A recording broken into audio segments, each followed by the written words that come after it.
On a bitter winter morning, an elderly woman walking along a deserted road discovers two Hell's Angels riders frozen beside their wrecked bikes. Instead of fear or judgment, she drags them to her tiny cabin and nurses them back to life. When the town learns what she's done, everyone expects trouble. But her compassion transforms the feared bikers and shocks the entire community. What begins as a rescue becomes a story of humanity, redemption, and unlikely friendship. But what happens when the rest of their motorcycle club comes looking for them? Before we jump back in, tell us where you're tuning in from. And if this story touches you, make sure you're subscribed, because tomorrow I've saved something extra special for you. Eleanor Morrison adjusted her wool scarf against the morning chill, her breath forming small clouds in the crisp mountain air. At 78, she had walked this same route for nearly 3 decades, ever since she and Harold had built their cabin on the ridge overlooking Pine Valley. The hand-carved walking stick in her weathered grip bore the smooth patina of countless journeys, each groove and curve shaped by Harold's patient hands during the long winter, evenings before his arthritis claimed his woodworking days. Hissy stick tapped a steady rhythm against the frozen asphalt as Eleanor made her way down the winding mountain road. 5:30 in the morning meant she had the world to herself, just as she preferred. The silence wrapped around her like an old friend, broken only by the distant call of a hawk circling the valley below, and the soft whisper of wind through the pine boughs. People in town thought she was foolish for maintaining this routine. At her age, they said, she should be sensible, move into the assisted living facility where meals were prepared and help was always available, give up the cabin that required too much maintenance for a woman living alone. Stop these dangerous walks on an isolated road where anything could happen. Eleanor smiled at their concerns. These same people had no idea she had spent 2 years in a field hospital during the Korean War, treating soldiers whose wounds would have sent most civilians into shock. They didn't know about the nights she had worked by lamplight, her hands steady as she sutured torn flesh while artillery shells exploded in the distance. They saw only an elderly widow who should know her limitations. The cabin came into view as she rounded the bend, its log walls golden in the early dawn light. Harold had built it himself, cutting each timber and notching every joint with the precision that had made him the most sought-after carpenter in 3 counties. Even now, 2 years after his passing, Eleanor could see his handiwork in every detail. The way the roofline followed the natural slope of the hill, the placement of windows to catch both morning sun and evening breezes, the wide front porch where they had spent countless evenings watching the seasons change in the valley below. Inside, the kitchen still held traces of Harold's presence. His coffee mug remained in its place beside the sink, too large for Eleanor's hands, but somehow necessary to preserve. The smell of his pipe tobacco had long since faded from his favorite chair, but she could still picture him there, reading his woodworking magazines while she sketched garden plans at the kitchen table. The loneliness was real, though Eleanor rarely acknowledged it.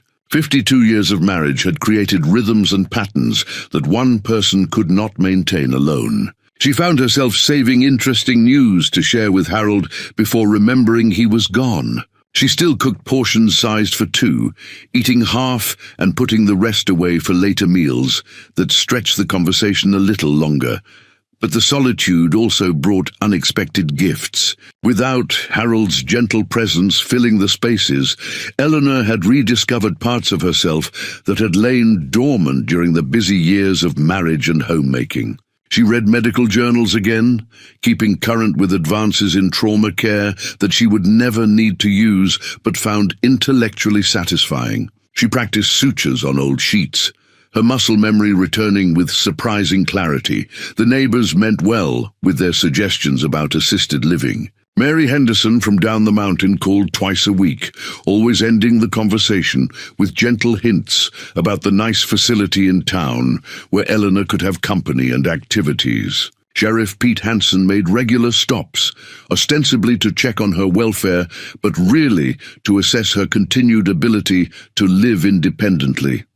What none of them understood was that this place held more than memories. It contained the accumulated wisdom of 2 lives lived deliberately and completely. Harold's workshop still smelled of wood shavings and linseed oil. His tools hung in their designated places, waiting for hands that would never return, but somehow still expecting to be needed. Eleanor's medical supplies remained organized in the bathroom cabinet, sterile packages and instruments that most people would consider obsolete, but that represented capabilities they could not imagine. The morning routine continued with practiced efficiency. Coffee brewed in the percolator that had served them for 30 years. Oatmeal cooked on the wood stove that heated the kitchen and provided a connection to simpler times. Local news played softly on the radio, keeping Eleanor connected to the community she served for decades as the unofficial medical advisor for everything from childbirth to broken bones. Today felt different somehow, though Eleanor could not identify why. Perhaps it was the unusual stillness in the air, or the way the light struck the mountains with particular clarity.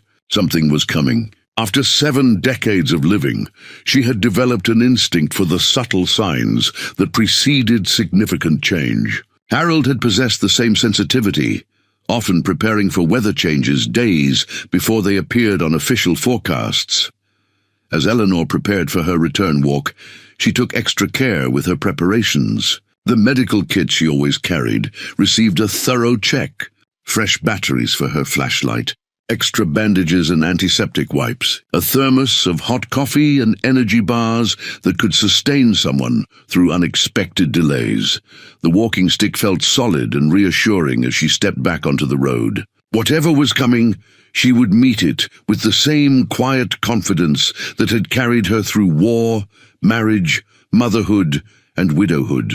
The mountains had taught her patience. Harold had taught her love.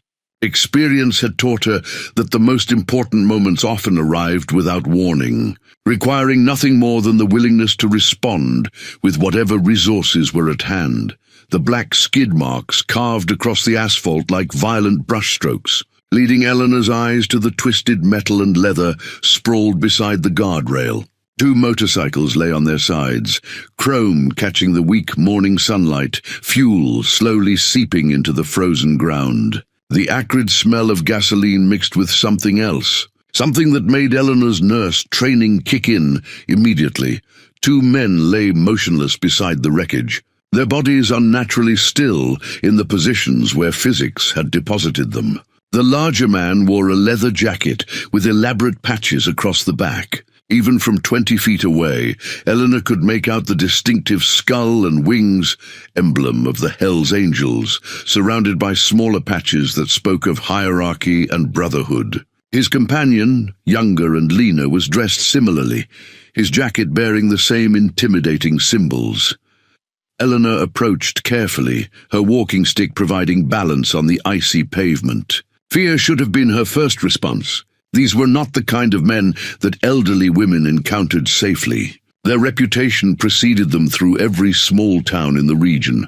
Stories of bar fights and drug deals, of violence that erupted without warning. Law enforcement treated them as a persistent threat, and decent people crossed streets to avoid confrontation. But what Eleanor saw were 2 human beings in desperate need of medical attention. The larger man's face had a bluish tinge that spoke of advanced hypothermia. His breathing was shallow and irregular, visible in small puffs that grew weaker with each exhalation. The younger man showed no visible breathing at all, though Eleanor could detect a faint pulse when she pressed her fingers against his neck. Her military training took over, suppressing any emotional response in favor of systematic assessment. Primary survey first. Airway, breathing, circulation. Both men had clear airways but compromised breathing patterns. Circulation was weak but present. The motorcycle crash had occurred hours ago, probably during the early morning darkness when ice made the mountain curves treacherous. The larger man's eyes fluttered open as Eleanor checked his pulse. Confusion clouded his gaze, followed quickly by suspicion and then alarm as he registered her presence. He tried to sit up, his movements uncoordinated and weak. "Don't move," Eleanor said firmly, using the voice that had commanded respect in field hospitals decades ago. "You have hypothermia and possible internal injuries. Any sudden movement could make things worse." The man's eyes focused on her face, then traveled to her walking stick and winter clothing. He was clearly struggling to understand how an elderly woman had appeared in this isolated location. His lips moved soundlessly, frost forming on his beard as he tried to speak. "My friend," he finally managed, the words barely audible. "Danny, is he—" Eleanor was already moving to check the younger man. His skin felt like ice beneath her gloved hands, and his pulse was dangerously weak. Without immediate intervention, he would not survive. "Another hour in these conditions. Both of you need immediate warming and medical attention," Eleanor said, returning to the larger man's side. "I live nearby. Can you tell me your name?" "Tank," he whispered. "Marcus Tank Williams. That's Danny Stevens. We crashed coming down from Billings. I caught the back wheel." Eleanor nodded, already formulating a plan. Getting both men to her cabin would require improvisation and physical effort that would test her capabilities, but leaving them here meant certain death. The nearest hospital was 40 minutes away even in good weather, and no ambulance could reach this remote location quickly enough. "Tank, I need you to listen carefully," she said, leaning close so he could hear her clearly. "I'm going to get something to transport you both. Don't try to move and don't fall asleep. Keep talking to Danny even if he doesn't respond. Can you do that?" Tank's eyes showed surprise at her calm competence, but he nodded slightly. Eleanor could see the effort this simple movement cost him. The walk back to her cabin took 15 minutes that felt like hours. Eleanor moved as quickly as safety allowed, her mind cataloguing the supplies she would need. Harold's old toboggan was stored in the shed, designed for hauling firewood, but sturdy enough to transport an injured person. Blankets, hot water bottles, the full medical kit she maintained for emergencies. By the time she returned with the improvised rescue equipment, Tank's condition had deteriorated noticeably. His speech was more slurred, and Danny remained completely unresponsive. Eleanor worked with methodical efficiency, wrapping both men in every blanket she had brought before beginning the careful process of moving them onto the toboggan. Tank tried to help despite his condition, showing a surprising gentleness as she positioned Danny's unconscious form. "Lady, you don't know what you're getting into," he mumbled through chattering teeth. "People like us, we're nothing but trouble." Eleanor looked directly into his eyes, seeing past the intimidating exterior to the frightened man underneath. "Right now, you're just two people who need help," she said simply. "That's all that matters."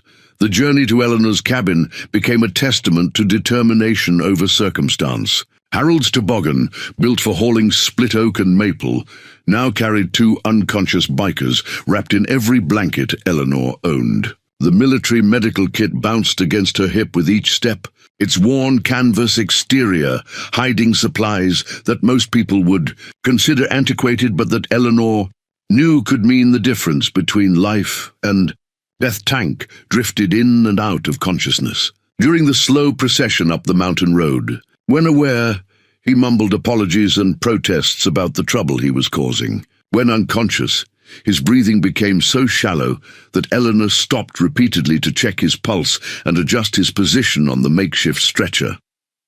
Danny remained completely unresponsive, his skin grey beneath the frost that had formed on his eyebrows and beard. Eleanor recognized the signs of severe hypothermia from her Korean War experience, when soldiers were sometimes found frozen in foxholes after surprise enemy attacks. The body's core temperature had dropped to the point where normal metabolic functions were shutting down systematically.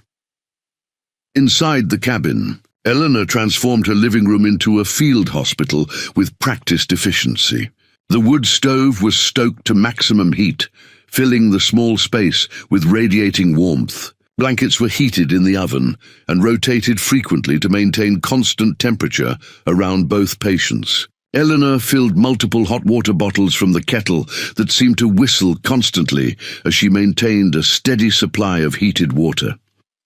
The military medical kit revealed its hidden treasures as Eleanor worked. Morphine ampoules from 1952, still sealed and potent. Suture materials, an antiseptic that had been considered advanced when Eisenhower was president. Most importantly, the knowledge of how to use these tools remained sharp in Eleanor's muscle memory, her hands moving with the confidence that had once saved lives under much worse conditions. Tank's leather jacket bore patches that told a story Eleanor was only beginning to understand. 1% indicated his outlaw status, while MC designated his motorcycle club affiliation. Other patches referenced military service, prison time, and geographical territories that spoke of a complex social structure most outsiders never glimpsed. As Eleanor cut away his wet clothing to treat potential injuries, she noticed older scars that suggested a lifetime of violence and hardship, but removing the intimidating exterior revealed surprising vulnerability. Tank's arms bore track marks from old drug use, now faded but still visible. A tattoo across his chest read Semper Fi in Gothic letters, surrounded by military insignia that indicated Marine Corps service. Another tattoo, newer and more carefully executed, showed a child's name and birth date. Danny's story was written in different ink. His tattoos were more artistic, less aggressive than Tank's. A detailed dragon wound around his left arm, its scales rendered with precision that spoke of expensive work. On his back, Eleanor discovered a memorial tattoo for Sarah 1987-2010, with angel wings and roses. His hands, now blue with cold, showed calluses consistent with manual labor rather than the scarred knuckles of a frequent fighter. Rewarming hypothermia victims required careful progression to avoid shock. Eleanor started with core warming, placing heated blankets around their torsos while gradually increasing ambient temperature. She monitored their breathing and pulse constantly, adjusting her treatment based on subtle changes that indicated recovery or deterioration. Tank's eyes opened after 2 hours of intensive care. His first coherent words were about Danny's condition, showing loyalty that transcended their fearsome reputation. "Is he going to make it?" Tank asked, his voice stronger but still weak. "His core temperature is rising slowly," Eleanor replied, checking Danny's pulse for the 100th time. "But he's not out of danger yet." His body stopped shivering, which means hypothermia was much more advanced. Tank tried to sit up, testing his own recovery. "Lady, I don't even know your name. You probably saved our lives, and I don't even know what to call you. Eleanor Morrison," she said, helping him adjust his position against the couch pillows. "And you don't need to thank me. This is what people do for each other." Tank's expression suggested that his experience had taught him otherwise. "People cross the street when they see us coming. They don't drag us home and risk their own safety helping strangers." Eleanor continued her ministrations while considering his observation. "During the war, I treated North Korean soldiers alongside American boys. Wounded is wounded. Need is need. The uniform doesn't matter when someone is dying." The comparison seemed to resonate with Tank, whose military background provided a framework for understanding her perspective. He watched Eleanor work with growing respect, seeing competence that contradicted every assumption about elderly women living alone in mountain cabins. Danny's breathing improved as his core temperature stabilized. Color began returning to his face, though he remained unconscious. Eleanor adjusted his position to improve circulation while continuing the careful rewarming process that could take hours to complete safely. As afternoon light filtered through the cabin windows, Eleanor realized she was committed to a course of action that would inevitably attract attention. 2 Hells Angels motorcycles lying beside a mountain road would eventually be discovered. People would ask questions. The peaceful isolation she had maintained since Harold's death was about to be shattered by circumstances beyond her control. But watching Tank's genuine concern for his unconscious friend, seeing humanity beneath the intimidating exterior, Eleanor felt certain she had made the right choice. Whatever complications arose from helping these men would be preferable to living with the knowledge that she had left them to die. Tank's recovery accelerated once his core temperature stabilized. By evening, he was sitting upright on Eleanor's couch, wrapped in Harold's old flannel robe that was several sizes too small, but provided necessary warmth. His eyes, now clear and focused, tracked Eleanor's movements as she prepared a simple meal of soup and bread. "I keep expecting you to call the sheriff," Tank said, accepting a steaming bowl with hands that still trembled slightly. "Most people would have us arrested soon as we were conscious enough to be transported." Eleanor settled into Harold's chair with her own bowl, the faded photograph of her and Harold on their wedding day visible on the side table. 53 years together seemed to smile at her from the silver frame, Harold's young face confident and proud beside her own hopeful expression. "What would be the point?" Eleanor asked practically. "You crashed your motorcycles on an icy road. That's misfortune, not criminal behavior." Tank studied her face, clearly puzzled by her matter-of-fact response. "Lady Eleanor, you do know who we are, right? What those patches on our jackets mean? I know you're members of a motorcycle club with a reputation for violence," Eleanor replied. "I also know you've spent the last 6 hours worrying about your friend instead of threatening me or demanding special treatment. Character shows itself in crisis." The simple observation seemed to disarm Tank completely. He ate in thoughtful silence, while glancing frequently at Danny, who remained unconscious, but whose breathing had become steady and normal. Color was returning to Danny's face, and his body temperature felt normal when Eleanor checked his pulse. "Danny's my road brother," Tank finally explained. "We've ridden together for 8 years, watched each other's backs through some serious situations. The club, it's not what people think. Yeah, we're rough around the edges, and yeah, some members have done things that earned us our reputation. But for guys like me and Danny, it's family. It's belonging somewhere when the rest of the world doesn't want you." Eleanor nodded, recognizing the human need for connection that transcended social boundaries. "Tell me about the military service," she said, having noticed his Marine Corps tattoos during treatment. "How did you get from there to here?" Tank's expression darkened as he touched the Semper Fi tattoo on his chest. 2 tours in Afghanistan. ADs, firefights, watching good men die for reasons nobody could explain clearly. Came home with my head full of noise and my hands that wouldn't stop shaking. VA hospital gave me pills that made everything worse. Lost my job, lost my apartment, lost my girl. Was living under a bridge when Iron Mike found me." "Iron Mike?" Chapter President. "He's the one who pulled me out of that hole, gave me a place to belong again. The club takes care of its own when nobody else will." Eleanor understood the appeal of such brotherhood, having witnessed similar bonds among soldiers during wartime. "And Danny? Foster kid who aged out of the system with nothing but the clothes on his back. Never had a real family until he prospected for the club. Kid's got artistic talent that could have taken him places, but nobody ever encouraged him to develop it." As if summoned by the conversation, Danny's eyes fluttered open. He was immediately alert, scanning the unfamiliar surroundings with the wariness of someone accustomed to waking up in dangerous situations. His gaze fixed on Tank first, then moved to Eleanor with confusion and growing alarm. "Easy, brother," Tank said quickly. "We're safe. This lady saved our lives." Danny struggled to sit up, his movement still unsteady from hypothermia recovery. "Where are we? What happened to the bikes?" Eleanor brought him water and soup while Tank explained the crash and rescue.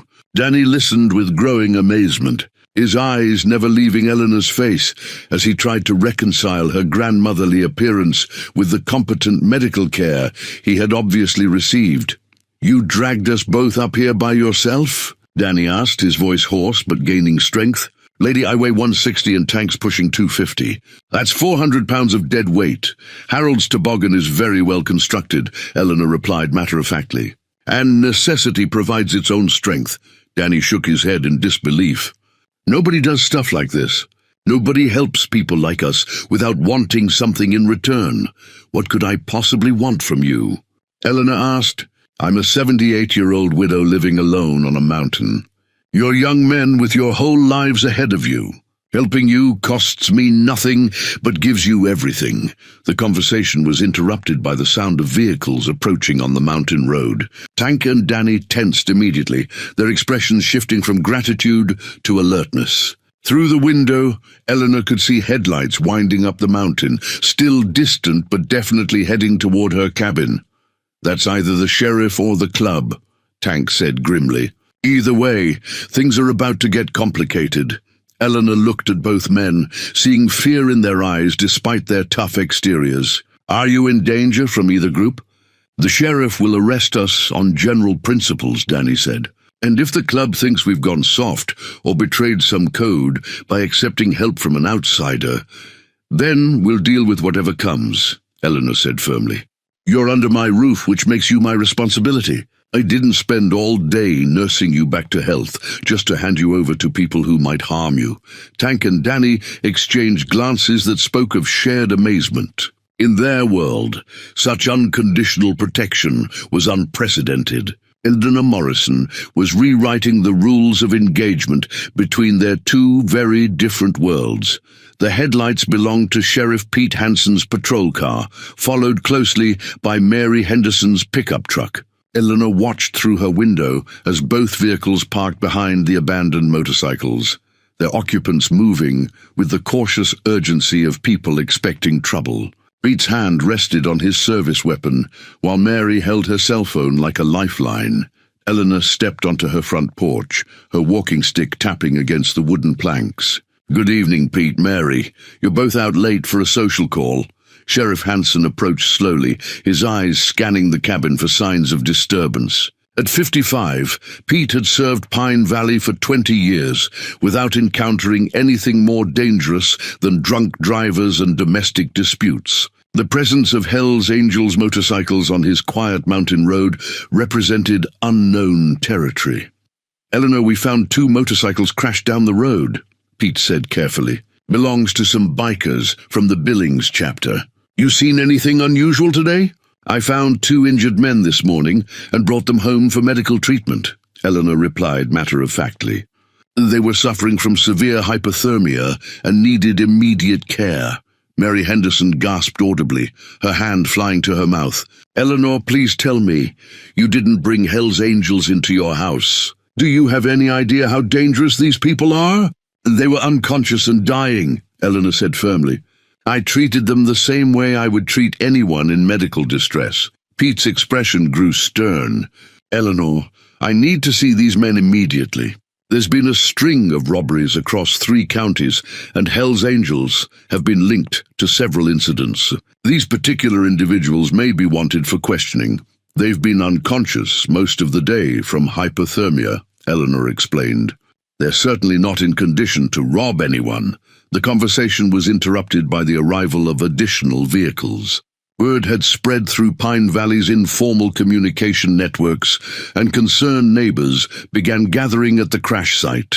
Eleanor could see flashlights bobbing in the darkness as people examined the motorcycles and speculated about what had happened.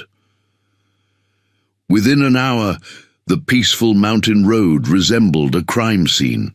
More sheriff's deputies arrived from the county seat, followed by a local news crew that had monitored police scanner traffic. The crowd of onlookers grew to include most of Eleanor's neighbors and several town council members who had driven up to assess the situation personally. Inside the cabin, Tank and Danny could hear the commotion building outside. Both men understood that their presence had created a crisis that extended far beyond Eleanor's personal safety. The community was mobilizing in response to a perceived threat, and their host was about to bear the consequences of her compassion. We need to turn ourselves in, Tank said quietly. This is exactly what we were afraid would happen. You're going to get hurt because you helped us. Eleanor considered this suggestion while checking Danny's pulse and temperature one final time. His recovery was complete, though both men remained weak from their ordeal. "Are you wanted for any crimes?" she asked directly. "No outstanding warrants," Danny confirmed. "We were just riding home from a club meeting in Billings. Nothing illegal about that." "Then there's no reason to surrender to people who are responding to fear rather than facts," Eleanor said. "You've done nothing wrong except have a motorcycle accident." The sound of approaching footsteps on the porch ended their discussion. Sheriff Hanson knocked firmly on the front door, his voice carrying the authority of official business. "Eleanor, I need to speak with you and any individuals currently in your residence." Eleanor opened the door to find Pete accompanied by 2 county deputies and a news reporter holding a microphone. Behind them, she could see the gathered crowd of neighbors and curiosity seekers, their faces illuminated by the harsh glare of television cameras. "Sheriff, these men are my guests and they're recovering from medical treatment," Eleanor said before Pete could speak. "They're not under arrest and they're not suspects in any crime. They had a motorcycle accident and required emergency care." The news reporter immediately began asking questions about Eleanor's decision to help Hell's Angels members, her voice carrying the sensational tone that suggested a predetermined narrative. "Mrs. Morrison, aren't you concerned about harboring dangerous criminals? What message does this send to law-abiding citizens who expect protection from these gang members?" Eleanor's response was measured and clear. "I see 2 young men who were injured and needed help. Their clothing and affiliations don't change their right to medical care and basic human decency." The crowd's reaction was immediate and divided. Some neighbors nodded approval of Eleanor's humanitarian instincts, while others expressed outrage at what they perceived as reckless endangerment of community safety. The argument spread through the gathered people, creating factions that would define the town's response for weeks to come. Mary Henderson stepped forward as an unofficial spokesperson for the concerned faction. "Eleanor, we're worried about you. These people have a reputation for violence and criminal activity. What happens when more of them come looking for their friends?" "Then we'll treat them with the same courtesy we show any visitors," Eleanor replied simply. "Fear doesn't justify abandoning our values." 3. Days later, the media circus had moved on to other stories, but Tank and Danny remained in Eleanor's cabin as their strength returned. The hand-knitted Afghan that had covered Harold during his final illness now provided comfort to 2 men who had never experienced such unconditional care. Eleanor's mother had created the blanket 60 years ago, each stitch representing hours of patient love that now wrapped around lives that had known precious little tenderness. Tank sat at Eleanor's kitchen table, carefully peeling potatoes with hands that usually gripped motorcycle handlebars or formed fists in barroom confrontations. The simple domestic task felt foreign but strangely satisfying, connecting him to childhood memories of helping his grandmother before his mother's addiction destroyed their family stability. "Tell me about your daughter," Eleanor said, noticing how Tank's expression softened whenever he touched the tattoo bearing a child's name. "Emma, isn't it?" Tank's knife paused mid-stroke as he considered how much to reveal. "She's 8 years old, lives with her mother in Sacramento. I send money when I can, but Jennifer doesn't want me around. Says the club makes me too dangerous to be a real father. When did you last see her?" 2 years ago. Drove down for her birthday, brought her a bike with training wheels. Jennifer took one look at my colors and told me to leave before the neighbors started talking." Tank's voice carried pain that contradicted his intimidating exterior. Maybe she was right. What kind of father figure rides with a motorcycle club? Eleanor continued preparing vegetables for stew while considering his question. The kind who works honestly to support his child, who thinks about her welfare when making decisions, who wants to be better than his circumstances allow. Fatherhood isn't about appearances. Danny looked up from the sketchpad where he had been drawing Eleanor's cabin in precise detail. His artistic talent was evident in every line, capturing not just the structure, but the sense of peace that emanated from the place. "Tank's a good man who made some hard choices," Danny said quietly. "The club gave him purpose when everything else fell apart. What about you?" Eleanor asked, settling into a chair with a cup of tea. "You mentioned foster care." Danny's pencil moved continuously across the paper as he spoke, the drawing providing emotional distance from difficult memories. "Bounced between homes from age 6 to 18. Most families just collected the monthly check. Learned early that showing weakness gets you hurt, so I built walls to keep everyone out. Except the club. Except the club," Danny confirmed. "First time anyone ever had my back without wanting something in return. Iron Mike saw something in me worth protecting, gave me brothers who would die for me, just like I'd die for them." Eleanor studied the drawing taking shape under Danny's skilled hands. He had captured the essence of the cabin's welcoming nature, the way morning light touched the windows and the protective embrace of surrounding pine trees. "You have considerable artistic talent.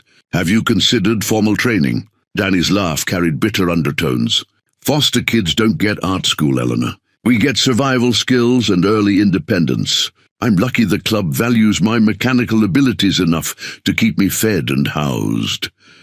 "Talent doesn't respect circumstances," Eleanor observed.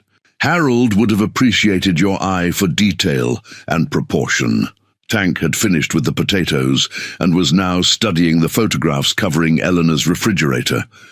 Pictures of Harold at various stages of life, grandchildren from her neighbors' families, holiday gatherings that spoke of community connections spanning decades. "You ever have kids of your own?" he asked. "We tried for many years," Eleanor said simply. "It wasn't meant to be. Harold and I channeled our parental instincts into this community instead. We became honorary grandparents to half the children in Pine Valley." The conversation was interrupted by Danny's sudden stillness. He had stopped drawing and was staring out the window with the alertness of someone who recognized danger. "Someone's coming up the road," he said quietly. "Multiple vehicles, moving slow and deliberate." Tank immediately moved to the window, his relaxed demeanor vanishing as survival instincts engaged. "That's club colors," he said grimly. "Iron Mike found us." Eleanor felt tension radiate from both men as the sound of motorcycle engines grew louder. Through the window, she could see a procession of Harley-Davidsons winding up the mountain road, their chrome reflecting afternoon sunlight like armor. The lead rider was larger than the others, his presence commanding even at a distance. "Are you in trouble with your club?" Eleanor asked, noting how Tank and Danny exchanged worried glances. "Depends on how they interpret our situation," Tank explained. "Club rules are strict about accepting help from outsiders. Some members might see our recovery here as a sign of weakness or disloyalty." Danny closed his sketch pad and set it aside, his artistic focus replaced by the wariness that had kept him alive through years of institutional uncertainty. "Iron Mike's not unreasonable, but he's got to consider how this looks to other chapters. We can't appear soft." Eleanor watched the approaching motorcycles with calm interest rather than fear. "Then we'll explain that accepting medical care during a life-threatening emergency shows good judgment, not weakness. Any reasonable person would understand that. These aren't reasonable people by most standards," Tank warned. "They're my family and I'd trust them with my life. But they live by codes that don't make sense to outsiders." The motorcycles came to a stop in Eleanor's driveway, their engines creating a thunderous chorus before falling silent in unison. Eleanor counted 8 riders, all wearing the distinctive patches that marked them as full members of the Hells Angels Motorcycle Club.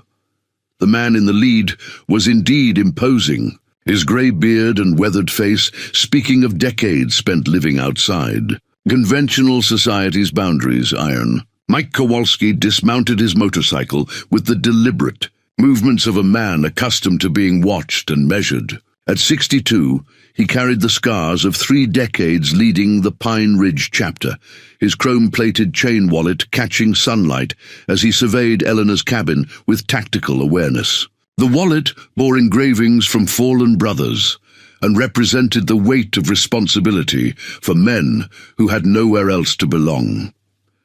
Eleanor stepped onto her porch without hesitation, her walking stick providing support as she faced 8 of the most feared men in the region. Behind Iron Mike, the other riders remained mounted but alert, their eyes scanning for threats or escape routes with practiced vigilance. These were not men who traveled without considering every angle, every possibility for violence or betrayal.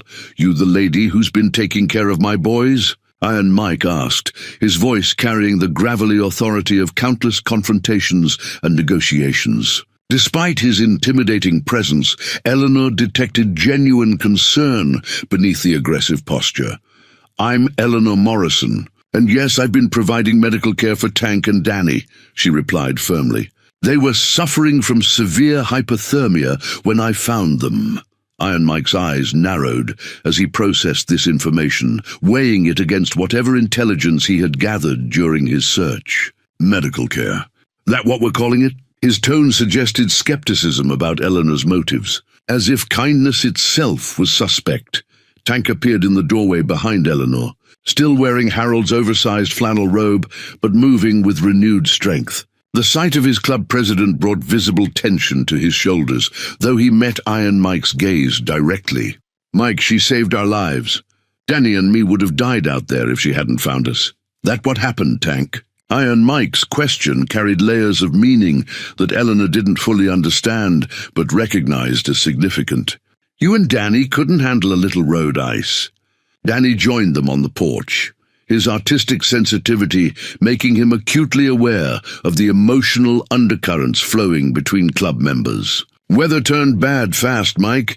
We hit black ice coming around Devil's Curve, bikes went down hard, and we were unconscious for hours in freezing temperatures."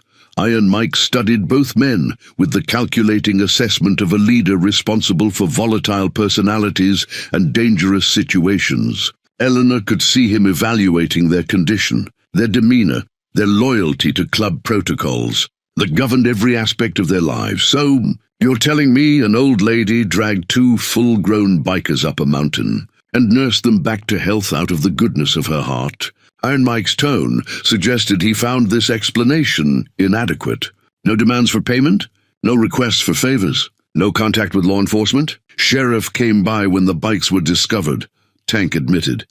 "But Eleanor told them we were her guests recovering from a medical emergency. She protected us from arrest, even though she had no reason to trust us." Eleanor sensed the conversation reaching a critical point where club dynamics might override gratitude and common sense. "Mr. Kowalski, I assume that's your name. Your members needed emergency medical treatment. I provided it using skills learned during military service in Korea. There were no ulterior motives or hidden agendas." Iron Mike's expression shifted slightly at the mention of military service, his own army background creating unexpected common ground. "Korea, huh? You see combat?" "Field hospital near the 38th parallel. 2 years treating casualties." From both sides, Eleanor's matter-of-fact delivery carried weight that Iron Mike couldn't dismiss. "Wounded soldiers don't have nationalities. They have needs." The club president stepped closer, his massive frame casting shadows across the porch as he evaluated Eleanor with renewed interest. "You're telling me you treated enemy soldiers?" "I treated human beings who were dying," Eleanor corrected firmly. "Same principle applies here. Your members were injured and needed help. Their affiliations were irrelevant to their medical requirements." Behind Iron Mike, the other riders remained silent but attentive, recognizing that their president was reassessing the situation based on new information. These men survived by reading subtle cues and understanding when circumstances demanded different responses than their initial assumptions suggested. "Tank, Danny, get your gear," Iron Mike commanded suddenly. "Time to ride home." Eleanor felt both men tense beside her, their reluctance to leave evident despite their obvious loyalty to their club leader. "They're welcome to stay until they're completely recovered," she offered. "Danny still tires easily, and Tank's reflexes may not be ready for motorcycle operation." Iron Mike's laugh carried genuine amusement rather than mockery. Lady, you got brass telling me how to manage my own members. But you also got a point about their condition. He paused, weighing options with visible calculation. How about a compromise? They stay one more night, leave first thing tomorrow. That work for everyone? Tank and Danny's relief was palpable, though they tried to hide it behind expressions of indifference. Eleanor nodded agreement while studying Iron Mike's face, recognizing leadership qualities that extended beyond intimidation and violence. One condition, Iron Mike added, his tone becoming serious again. This conversation stays between us. Word gets out that Hell's Angels went soft, accepted charity from civilians, and we got problems with other chapters. Eleanor understood the implications without needing detailed explanation. I have no interest in publicity. Your privacy will be respected. Iron Mike's assessment of Eleanor seemed to reach a positive conclusion as he extended his hand for a formal handshake. You're all right, Eleanor Morrison. Not many people would do what you did. Dawn broke clear and cold over Pine Valley as Tank and Danny prepared to leave Eleanor's cabin. The small wooden cross Harold had carved from mountain pine sat on the kitchen windowsill, catching morning light that seemed to bless their final preparations. Eleanor had given them the cross as a parting gift, explaining that Harold had made it during his recovery from pneumonia 5 years ago.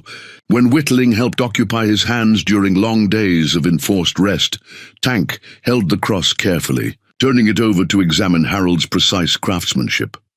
Eleanor, I can't take something this personal. It belongs with your husband's other work. Harold made it to be given away, Eleanor replied, wrapping leftover biscuits for their journey.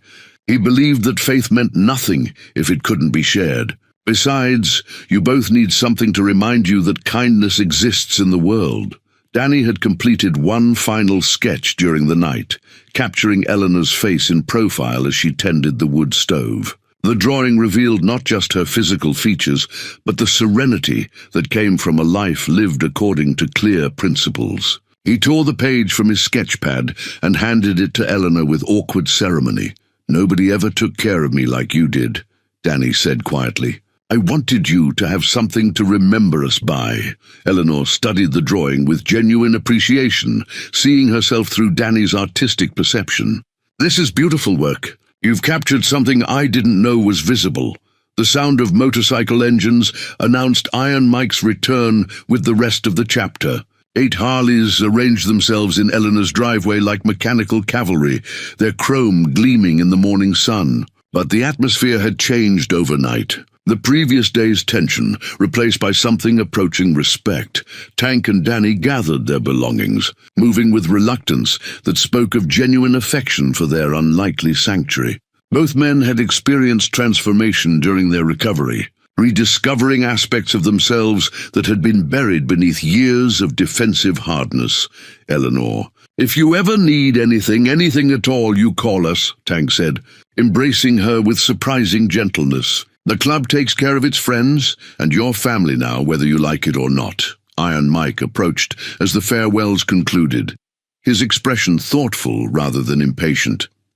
Mrs. Morrison, I've been thinking about what you said regarding treating people based on their needs rather than their affiliations. Got me wondering if maybe we've been too quick to judge folks ourselves. Eleanor nodded approvingly. People usually live up to the expectations we set for them. Expect the worst, and that's often what you get. Expect dignity and decency, and most people will try to meet that standard. These boys tell me you used to be a nurse, Iron Mike continued. Army Field Hospital during Korea. 2 years of emergency medicine under difficult conditions, Eleanor confirmed. It teaches you to focus on what matters while ignoring everything that doesn't. Iron Mike's weathered face showed traces of an idea forming. We got members who need medical attention sometimes. Not the kind who feel comfortable walking into regular hospitals, if you understand my meaning. You ever consider doing some consulting work? Eleanor considered this unexpected proposition carefully. I'm not licensed to practice medicine anymore, Mike. My training is decades old. Emergency care don't change much, Iron Mike replied. Bleeding is bleeding, broken bones are broken bones. Sometimes our people just need someone who won't ask questions or make judgments. Tank and Danny exchanged glances that spoke of excitement at the possibility of maintaining connection with Eleanor. Both men had found something at her cabin that they didn't want to lose, a sense of belonging that transcended their club loyalties. "I would consider providing first aid and basic medical guidance," Eleanor said carefully. "Nothing that requires formal medical protocols, but I could help with minor injuries and health education." Iron Mike extended his hand for another firm handshake. "Mrs. Morrison, I think this could be the beginning of a very interesting friendship." 6 months later, Eleanor's cabin had become an unofficial medical station for the Pine Ridge chapter. Club members arrived regularly with injuries ranging from motorcycle accidents to bar fight casualties, all of them treated with the same professional competence and personal dignity that had saved Tank and Danny. The arrangement changed both sides in unexpected ways. Eleanor found purpose that filled the void left by Harold's death, while the bikers discovered that respect and kindness were not signs of weakness, but sources of strength. Her cabin became neutral ground, where tough men could acknowledge vulnerability without losing status.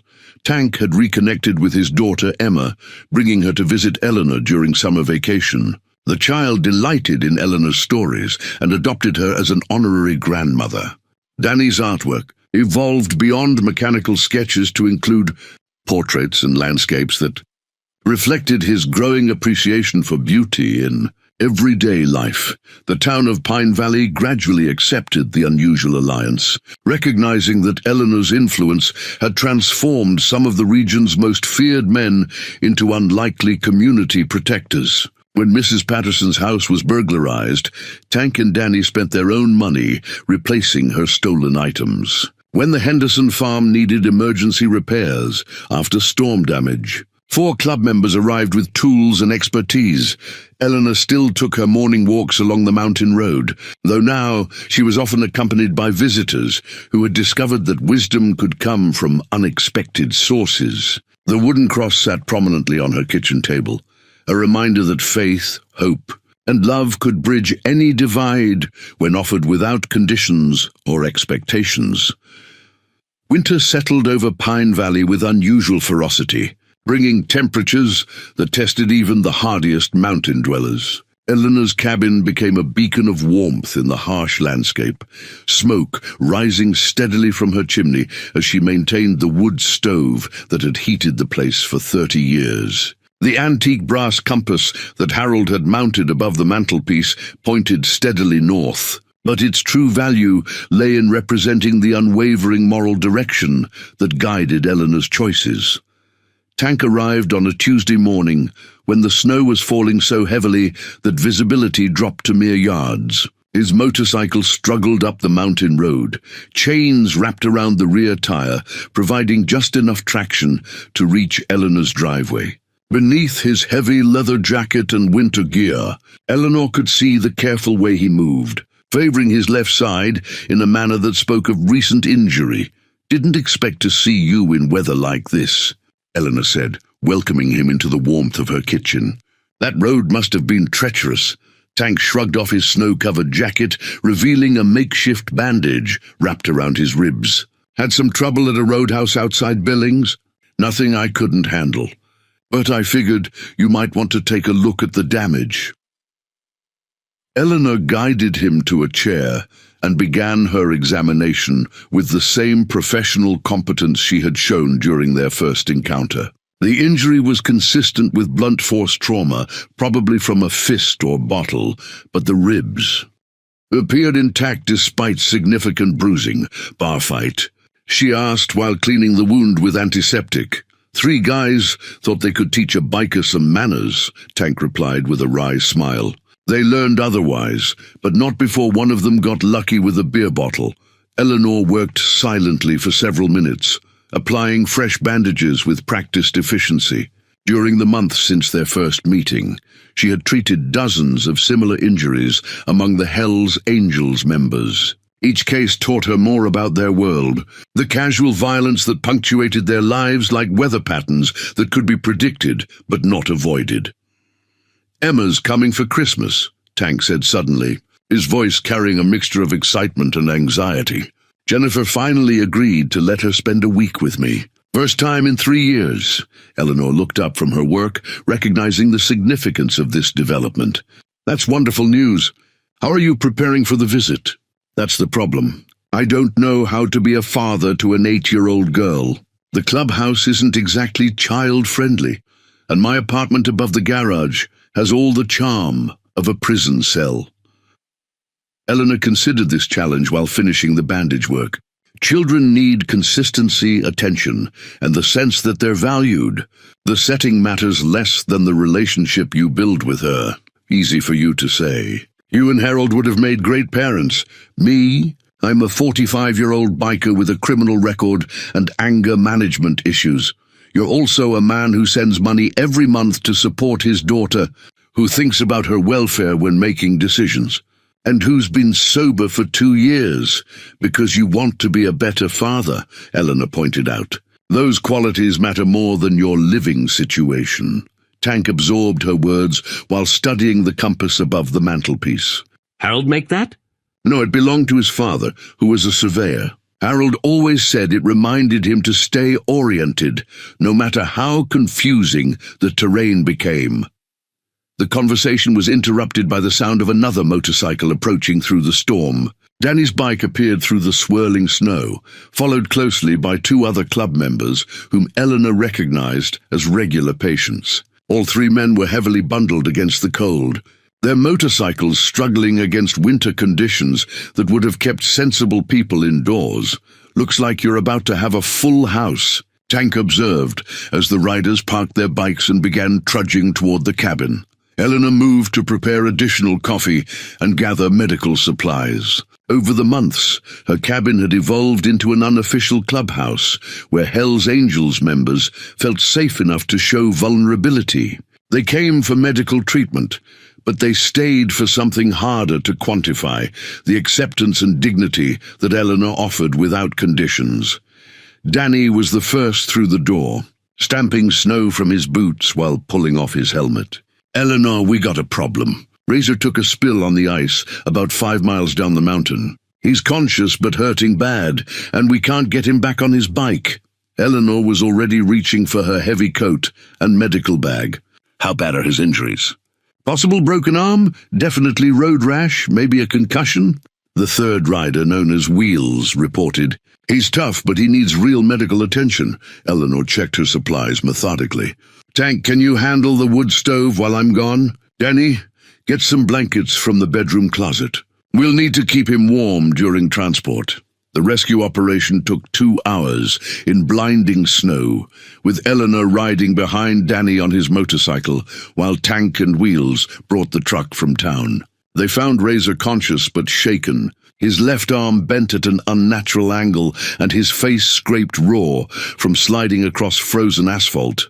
Eleanor's field assessment confirmed a clean break in the radius bone, along with extensive abrasions that would require careful cleaning to prevent infection.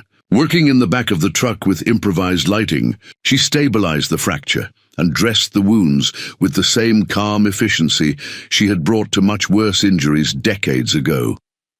By evening, Razor was resting comfortably in Eleanor's spare bedroom, his arm properly splinted and his pain managed with careful doses of medication. The other club members had returned to town, but Tank remained to help with patient care and to continue their conversation about his impending visit from Emma. Christmas Eve arrived with unexpected warmth, a brief respite from the harsh winter that had gripped Pine Valley for weeks. Eleanor's kitchen table bore the worn surface marks of 50 years of holiday preparations, its scarred wood surface telling stories of countless family gatherings and celebrations. Today, it would witness something unprecedented. 8-year-old Emma Williams meeting her father's unlikely guardian angel. Tank paced nervously through Eleanor's living room, straightening cushions that didn't need adjustment and checking his watch every few minutes. Jennifer's car was due any moment, bringing Emma for the Christmas visit that had been 2 years in the making. The significance of this reunion weighed heavily on Tank's shoulders. representing his last real chance to build a meaningful relationship with his daughter.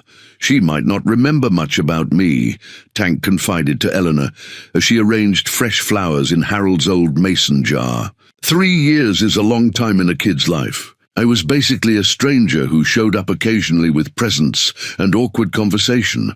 Eleanor paused in her flower arranging to study Tank's face. Beneath the nervous energy, she could see genuine love and fierce determination to do better this time. "Children are remarkably forgiving when they sense authentic effort. Emma will respond to your sincerity more than your uncertainty." The sound of tires on gravel announced Jennifer's arrival. Through the window, Eleanor could see a sensible sedan pulling into the driveway, its occupants visible as silhouettes against the afternoon light. Tank's entire demeanor shifted as he watched his daughter emerge from the passenger seat, her blonde hair catching sunlight and her movements carrying the boundless energy of childhood.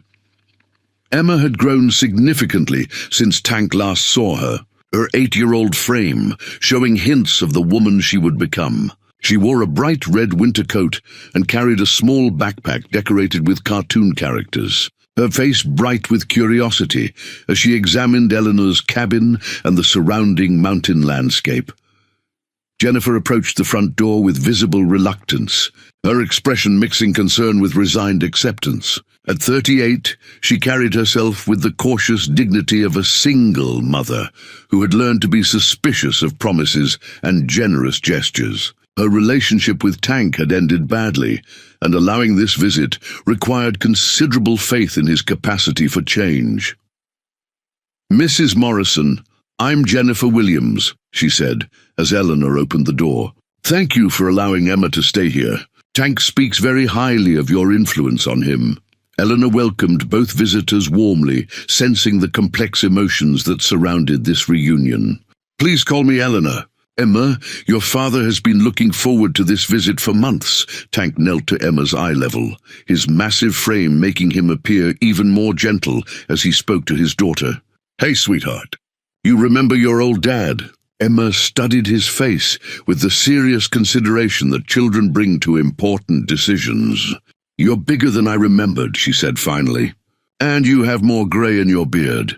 Tank laughed with genuine relief at her matter-of-fact observation. "That's what happens when dads get older.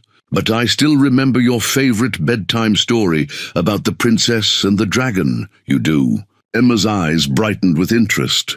"Nobody else knows that story because you made it up special for me." Jennifer watched this interaction with carefully controlled emotion. Seeing the connection between father and daughter that she had feared was lost forever. Eleanor invited her to stay for coffee while Emma explored the cabin and reacquainted herself with Tank's presence. "He's different than he was 3 years ago," Jennifer admitted quietly as they sat at the kitchen table. "More centered, less angry. Whatever happened here changed something fundamental about who he is." Eleanor nodded thoughtfully. "Tank found purpose in helping others instead of fighting his own demons. Sometimes the most profound changes happen when we stop, focusing on ourselves and start contributing to something larger." Emma's voice carried from the living room as she discovered Eleanor's collection of books and asked Tank to read aloud from a story about mountain animals. His deep voice carried gentle humor as he brought the characters to life, transforming the intimidating biker into a patient and engaging father. "The club still worries me," Jennifer continued. "The violence, the criminal associations, the lifestyle that comes with being a Hell's Angel. How do I protect Emma from that world while allowing her to have a relationship with her father?" "Tank has learned to separate his club loyalty from his family responsibilities," Eleanor explained. "He would never expose Emma to anything dangerous or inappropriate. The man who reads bedtime stories is the same person who rides with the Hell's Angels. But he's learned to honor both parts of his identity." Jennifer's departure later that afternoon carried less anxiety than her arrival had shown. She kissed Emma goodbye and extracted promises about regular phone calls, but her trust in Tank's transformation was evident in her willingness to leave their daughter for an entire week. That evening, Eleanor, Tank, and Emma established routines that would define their Christmas together. Emma helped prepare dinner with the enthusiasm of a child delighted by new experiences. Tank demonstrated patience that surprised even himself as he answered endless questions about everything from motorcycle engines to mountain wildlife. Eleanor, is my dad a good man? Emma asked during dinner, her 8-year-old directness cutting straight to essential questions. Eleanor considered her response carefully, aware that her words would shape Emma's understanding of her father for years to come. Your father is a man who made some mistakes, but learned from them. He loves you very much and works hard to be worthy of that love. Emma nodded solemnly, processing this information with childhood wisdom that often surpassed adult understanding. Then I think Christmas is going to be really good this year. The Pine Valley Community Center had never hosted such an unusual gathering. Eleanor's worn leather Bible, carried through career, and 5 decades of Sunday services sat prominently on the registration table as townspeople arrived for the monthly community meeting. Tonight's agenda included a discussion that had been brewing since Eleanor first brought 2 Hells Angels into her home 6 months ago, Mayor Patricia. Hoffman called the meeting to order with visible nervousness, her eyes scanning the packed room that contained an unprecedented mix of long-time residents and leather-clad motorcycle club members. Tank sat in the front row beside Eleanor, his massive frame somehow appearing respectful and attentive rather than intimidating. Danny occupied a seat near the back, his sketchpad open as he captured the historic moment with careful artistic detail. We're here tonight to address concerns about the ongoing relationship between certain community members and the Hells Angels Motorcycle Club, Mayor Hoffman announced, consulting notes with shaking hands. Several residents have requested a formal discussion about public safety and community standards. Mary Henderson rose from her seat in the 3rd row, her face flushed with righteous indignation. Patricia, we need to address the elephant in the room. These people have a documented history of violence and criminal activity. Eleanor Morrison may mean well, but she's put our entire community at risk by harboring dangerous individuals. A murmur of agreement rippled through one section of the audience, while other residents remained conspicuously silent. Eleanor felt Tank tense beside her, his jaw clenching as he absorbed criticism that questioned both his character and her judgment. Sheriff Pete Hansen stood to address the assembly, his uniform lending official weight to his words. I want to share some facts that might inform this discussion. Since Mrs. Morrison began providing medical assistance to Hells Angels members, we've seen a measurable decrease in disturbance calls and property crime reports.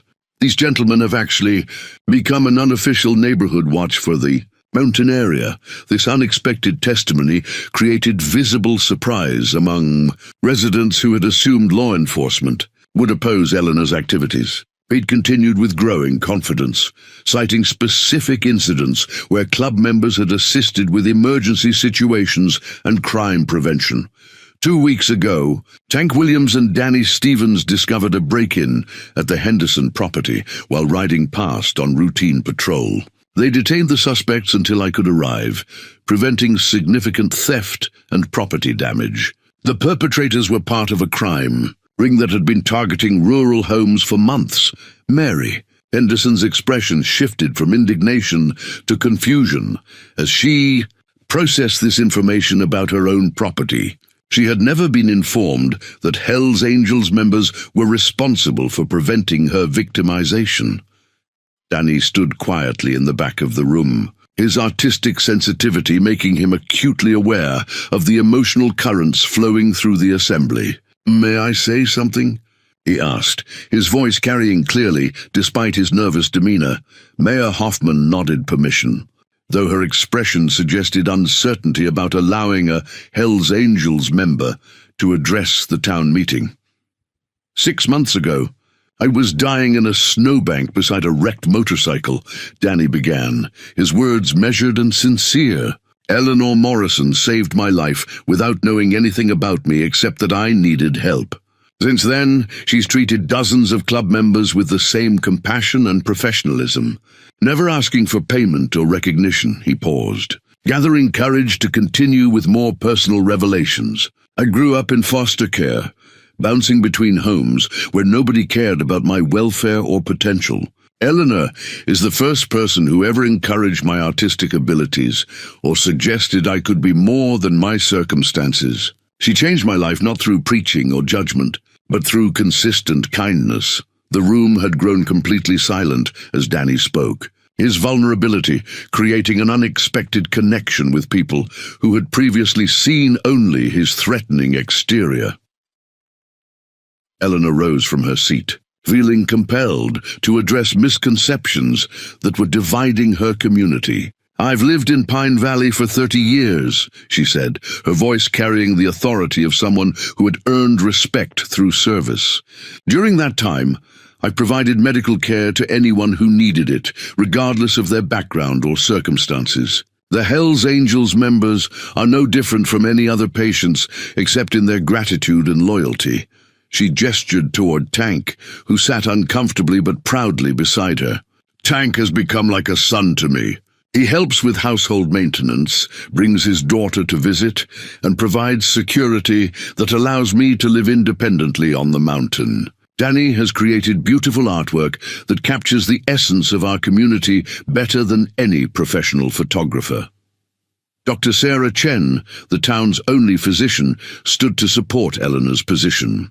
"Mrs. Morrison's emergency medical care has prevented several situations that would have required expensive helicopter evacuations to regional trauma centers. Her intervention saved the county thousands of dollars while providing humanitarian assistance to people who might otherwise avoid medical treatment entirely." The meeting continued for another hour, with residents gradually shifting from suspicion to grudging acceptance as more positive examples emerged. Tank's assistance with storm damage cleanup, Danny's volunteer work at the elementary school art program, and the club's informal security presence had created benefits that many people had noticed but never connected to.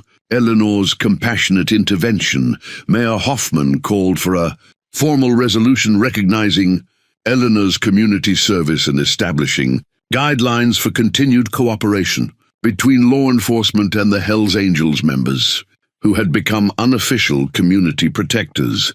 The vote was unanimous, though some residents clearly voted more from peer pressure than genuine conviction. As the meeting concluded, Tank approached Mary Henderson with unexpected humility. "Mrs. Henderson, I know our presence makes you uncomfortable," he said quietly. "But I want you to know that Eleanor has taught us to respect this community and protect the people who live here. We're not your enemies unless you make us so." Mary studied his face, seeing sincerity that challenged her preconceptions about dangerous bikers and community safety. "I suppose actions speak louder than appearances," she admitted reluctantly. "Thank you for protecting my property."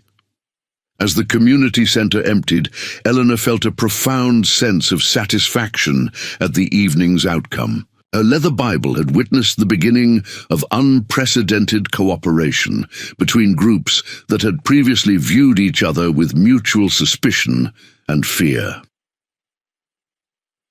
Spring arrived early in Pine Valley, bringing with it opportunities that nobody could have anticipated 6 months earlier.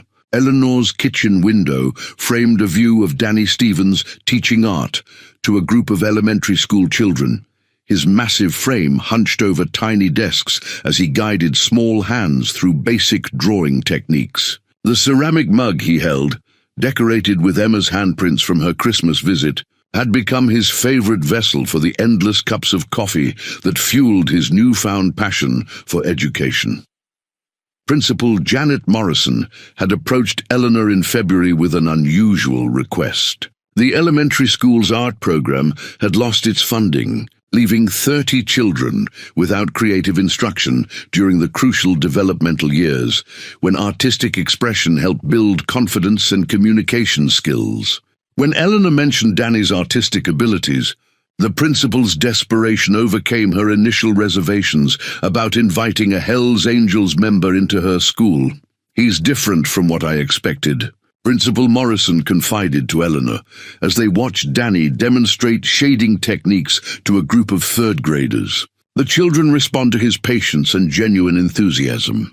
"Some of our most challenging students have shown remarkable improvement since he started volunteering." Danny's transformation from intimidating biker to beloved art teacher had required careful navigation of school district policies and parental concerns. His criminal background check revealed minor offenses from years past, but nothing that disqualified him from supervised volunteer work. More importantly, his interactions with the children showed a natural teaching ability that surprised everyone, including himself. "Miss Eleanor, look what Mr. Danny taught us," called out 8-year-old Sophia Martinez, holding up a drawing of a mountain landscape that showed remarkable depth and perspective for her age. He said artists see things different than regular people. Eleanor examined the artwork with genuine appreciation, recognizing Danny's influence in the confident strokes and attention to detail. "Mr. Danny is right. Artists notice beauty that other people miss, and they help us see the world through their eyes." Danny's weekly art sessions had evolved into something approaching magic for children who had never been encouraged to express themselves creatively. He brought supplies purchased with his own money, staying after sessions to clean up and prepare materials for the following week. His motorcycle became a source of fascination for the children, who peppered him with questions about engines and adventure while learning color theory and composition. "Before Eleanor found me, I thought my art was just a hobby," Danny explained to Principal Morrison during a break between classes. "Something to pass time when I wasn't working on bikes or riding with the club." She helped me understand that creativity is a gift that should be shared, not hidden. The success of Danny's volunteer work had attracted attention from the County Arts Council, which was struggling to maintain programs in rural schools with limited budgets. They approached him about expanding his efforts to other elementary schools in the region, offering modest compensation that would allow him to reduce his hours at the motorcycle repair shop. Eleanor had encouraged this development, recognizing that Danny's artistic abilities, combined with his natural teaching skills, could provide him with a career path that offered both personal satisfaction and community respect. The transition from outlaw biker to elementary art teacher represented the kind of transformation that happened rarely but changed everything when it occurred. "The kids don't see my patches or hear the stories about bar fights," Danny told Eleanor as they watched his students pack up their art supplies. "They just see someone who believes in their potential and wants to help them discover what they can create." Tank had initially been skeptical of Danny's involvement with the school system, worried that association with children would make him vulnerable to criticism from other Hells Angels chapters. But even Iron Mike had come around after seeing the positive publicity that Danny's volunteer work generated for the club. Hard to argue with results, Iron Mike admitted during one of his visits to Eleanor's cabin. "Danny's work with those kids shows people that we're more than just troublemakers and criminals. Changes the whole narrative about what Hells Angels represent." The transformation went deeper than public relations, however. Danny's confidence had grown along with his teaching skills, his artistic vision expanding beyond mechanical subjects to include portraits, landscapes, and abstract pieces that reflected his evolving understanding of beauty and meaning. Eleanor's encouragement had unleashed creativity that had been suppressed by years of survival-focused living. "I want to apply for the community college art program," Danny announced one afternoon as he helped Eleanor tend her garden. "Maybe get some formal training to go with the natural ability. Principal Morrison thinks I could eventually qualify for a full-time teaching position." Eleanor felt profound satisfaction at this news, seeing in Danny's academic aspirations the fulfillment of potential that had been dormant for decades. Education is never wasted, especially when it serves others. Harold always said that the best way to honor a gift is to develop it fully and share it generously. The ceramic mug caught afternoon sunlight as Danny considered his future, Emma's handprints serving as a reminder that even small gestures of love could have lasting impact. From dying in a snowbank to teaching children about color and light, his journey represented the kind of redemption that Eleanor had always believed was possible when people were given genuine opportunities to grow. None of this would have happened if you hadn't dragged us out of that ditch, Danny said quietly. You saw something in us that we couldn't see in ourselves. Eleanor smiled as she watched a butterfly land on her prize roses, its delicate beauty enhanced by the contrast with the rugged mountain landscape that surrounded them. I saw two young men who needed help. Everything else was already there, waiting for the right circumstances to emerge. Iron Mike's vintage Zippo lighter clicked rhythmically as he sat on Eleanor's front porch, the familiar sound providing comfort during a conversation that was reshaping his understanding of leadership and loyalty. The lighter bore engravings from fallen club members and represented 30 years of brotherhood, forged through shared danger and mutual protection. Tonight, however, it illuminated questions about whether traditional Hells Angels values could evolve without losing their essential meaning. Never. Thought I'd be asking an elderly lady for advice about running a motorcycle club, Mike admitted, his gravelly voice carrying unusual vulnerability. But what you've done with Tank and Danny has me rethinking everything I thought I knew about. Strength and respect. Eleanor poured fresh coffee into heavy mugs that had served countless conversations on this same porch. The evening air carried the scent of pine and wood smoke, creating an atmosphere of peace that seemed to encourage honest reflection. What specifically troubles you, Mike? Iron Mike studied the valley below, where lights from scattered homes created a constellation of human warmth against the darkening landscape. For 30 years, I've led through intimidation and the threat of violence, kept order by making sure everyone feared the consequences of crossing me or the club. It worked, but it also created enemies and attracted members who joined for the wrong reasons. He paused to light a cigarette, the flame from his Zippo casting dancing shadows across his weathered features. Watching Tank become a real father, seeing Danny discover his teaching gift, it's got me wondering if there's another way to build brotherhood. Something based on mutual respect instead of fear. Eleanor considered his words while watching a hawk circle lazily overhead, its patient hunting strategy reflecting the kind of wisdom that came from understanding when to act and when to wait. Leadership based on fear creates compliance, not loyalty. True respect comes from inspiring people to be better than they thought possible. Easy to say, harder to implement when you're dealing with men who've been hardened by prison, combat trauma, and lives that taught them violence was the only reliable solution to problems. Mike's expression showed the weight of responsibility for volatile personalities who looked to him for direction and stability. Eleanor nodded thoughtfully. During the war, I served under officers who led through both fear and inspiration. The ones who used fear got minimal cooperation and maximum resentment. The ones who genuinely cared about their people's welfare earned loyalty that lasted decades beyond the conflict. Iron Mike's phone buzzed with a text message that made his expression darken immediately. Speaking of problems that require leadership, he said grimly. Got a situation developing with the Riverside chapter.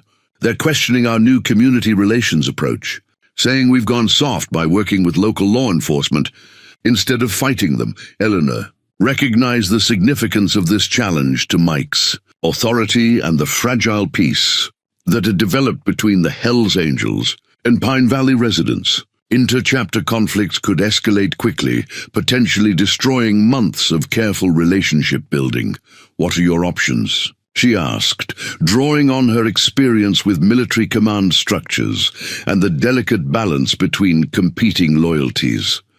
Traditional response would be to meet their challenge with overwhelming force, Mike explained. Prove our strength by demonstrating that questioning our methods has serious consequences. But that approach would undo everything. We've built here and probably land several people in prison or the hospital. He took a long drag from his cigarette while considering alternatives that his leadership experience suggested were signs of weakness. The other option is to invite their leadership here, show them what we've accomplished, and try to convince them that community cooperation makes us stronger rather than weaker.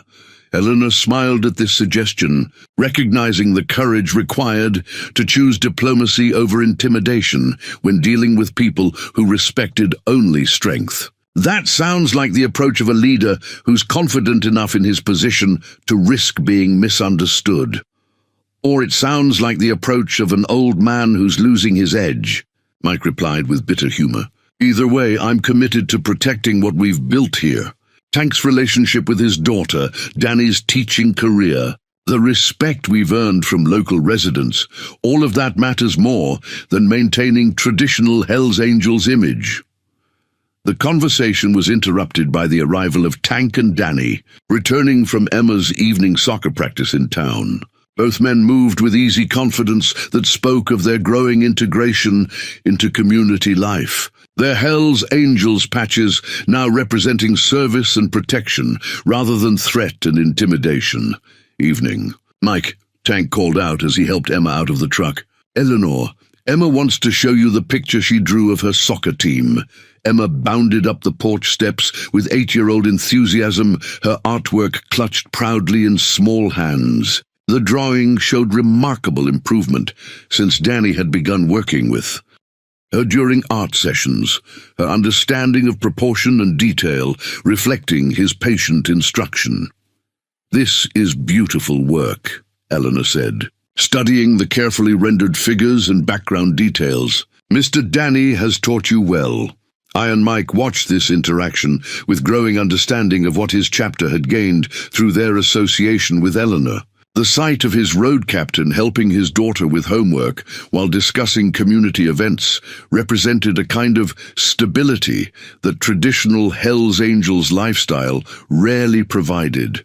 You know what, Eleanor, Mike said quietly, as Emma settled into a chair with her coloring books. Maybe being seen as soft isn't the worst thing that could happen to us. Maybe it's time for the Hells Angels to be known for building communities instead of terrorizing them. Eleanor smiled as she watched Emma concentrate on her artwork, Tank providing gentle guidance, while Danny offered technical suggestions about color choices. Strength that protects is always more impressive than strength that destroys, she observed. Your members are learning to be warriors for something positive, instead of just fighting against everything.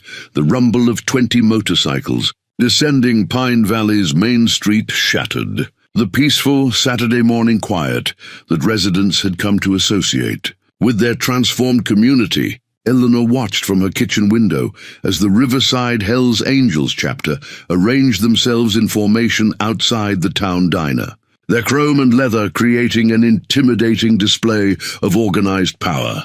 The silver locket she wore, containing Harold's photograph, felt heavy against her chest as she recognized the challenge this represented to everything they had built. I and Mike had spent the week preparing for this confrontation, coordinating with Sheriff Hanson to ensure that law enforcement remained visible but non-provocative during the rival chapter's visit.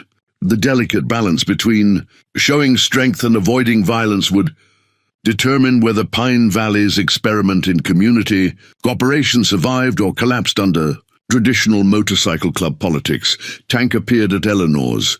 Doctor within minutes of the Riverside chapter's arrival, his expression grim but determined.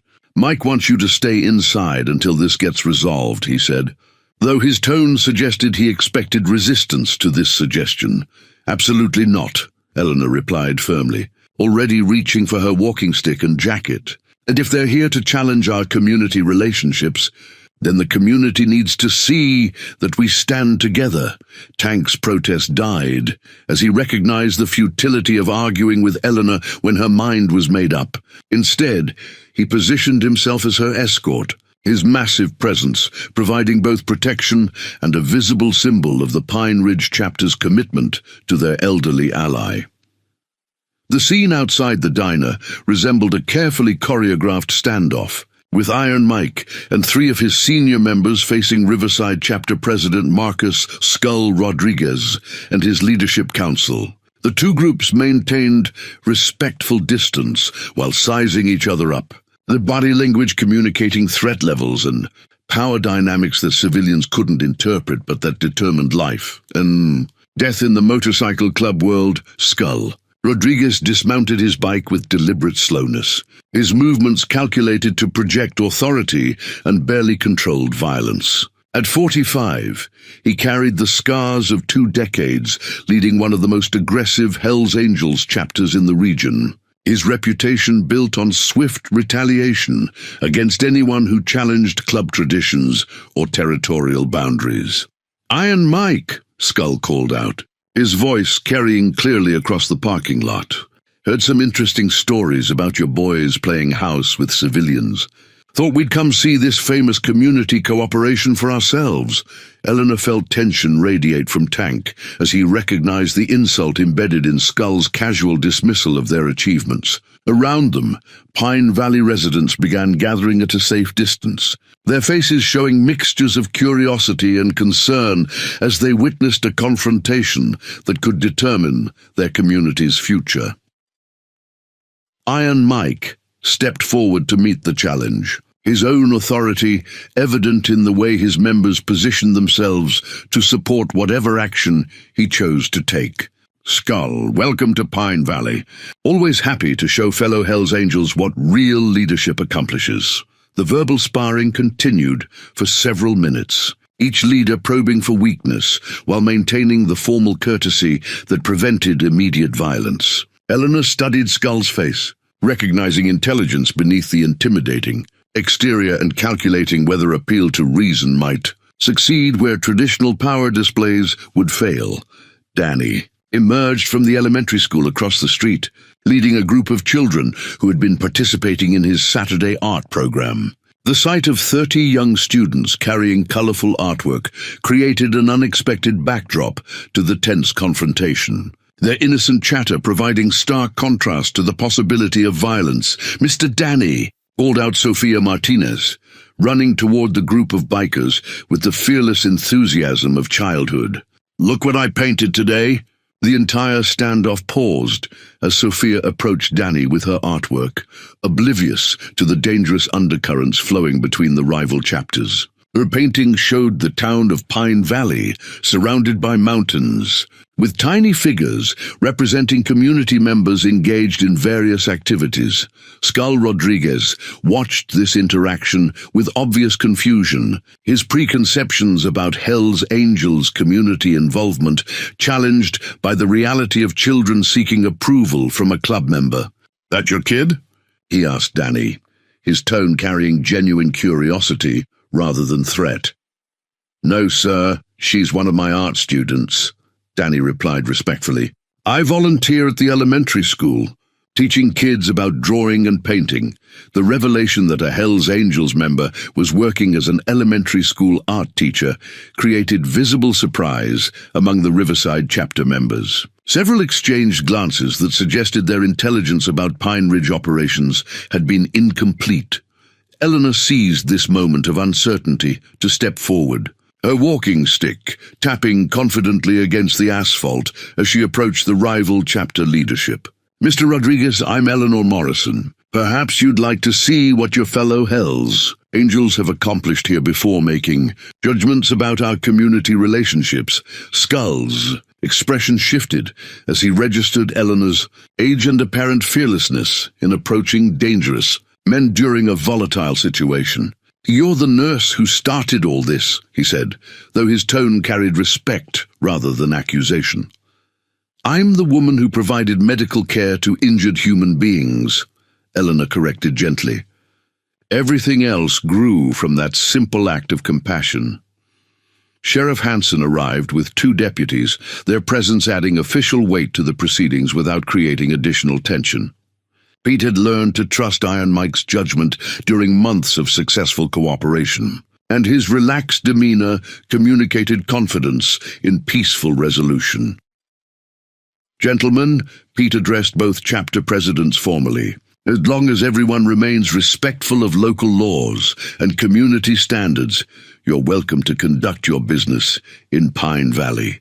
Just remember that we've got families and children here who deserve to feel safe." Skull studied the scene with growing understanding of how traditional Hells Angels intimidation tactics had been replaced by something more sophisticated and potentially more powerful.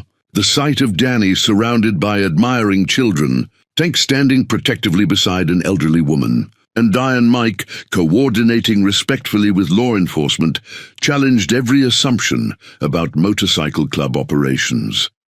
Eleanor's dining room had never hosted such an unlikely peace summit. The mahogany table that Harold had crafted from a single fallen oak now bore coffee cups and ashtrays as two Hells Angels chapter presidents negotiated the future of their relationship. Harold's handmade furniture seemed to anchor the conversation in values of patience and craftsmanship, reminding everyone present that meaningful accomplishments required time and careful attention to detail. Skull Rodriguez sat across from Iron Mike, his weathered hands wrapped around a coffee mug that looked fragile in his massive grip. The past hour had transformed his understanding of what the Pine Ridge chapter had accomplished, though his expression still showed skepticism about whether their approach could work in other communities. "This is impressive, Mike, I'll give you that," Skull admitted, gesturing toward the window where Danny could be seen helping children load art supplies into their parents' cars. "But you're dealing with a town that wanted to cooperate. Most places we operate, the civilians see us as enemies, no matter what we do." Eleanor refilled coffee cups while listening to the conversation. "That would determine whether Pine Valley's experiment in community cooperation could survive. Challenges from traditional motorcycle club culture. Maybe the difference isn't in the communities, but in the approach," she suggested gently. "People respond to what they perceive as threat or opportunity." Iron Mike nodded agreement with Eleanor's observation. "When we rolled into towns looking for trouble, we usually found it. When we started looking for ways to contribute, people gradually began to trust us." Tank entered from the kitchen, where he had been helping Emma with homework, his domestic involvement providing living proof of the personal transformations that had accompanied the chapter's community integration. "Skull, you saw how those kids reacted to Danny. That kind of respect can't be faked or forced. It has to be earned through consistent behavior." Skull studied Tank's face, recognizing changes that went deeper than surface politeness. "Tank, you always were one of the most volatile members in the region. Remember that bar fight in Billings, where you put 3 guys in the hospital?" "I remember," Tank replied soberly. "I also remember that violence solved nothing except creating more enemies and legal problems. Eleanor taught me that real strength protects rather than destroys." The conversation was interrupted by a knock at the front door. Eleanor opened it to find Mayor Patricia Hoffman, accompanied by 3 town council members, their faces showing nervous determination as they prepared to address the assembled Hells Angels leadership. "Mrs. Morrison, I hope we're not interrupting," Mayor Hoffman said formally. The council wanted to personally thank both chapters for maintaining peace during today's visit. Eleanor invited the officials inside, recognizing an opportunity to demonstrate the respectful relationships that had developed between local government and the Pine Ridge chapter. The sight of elected officials voluntarily entering a room full of motorcycle club members represented unprecedented cooperation. "Mr. Rodriguez," Mayor Hoffman addressed Skull directly, "we understand you're evaluating the Pine Ridge chapter's community involvement. I wanted you to know that their members have become valued contributors to our town's safety and prosperity." Councilman Robert Chen stepped forward with a folder containing documentation of the chapter's community service activities. "Property crime is down 60% since they began informal security patrols.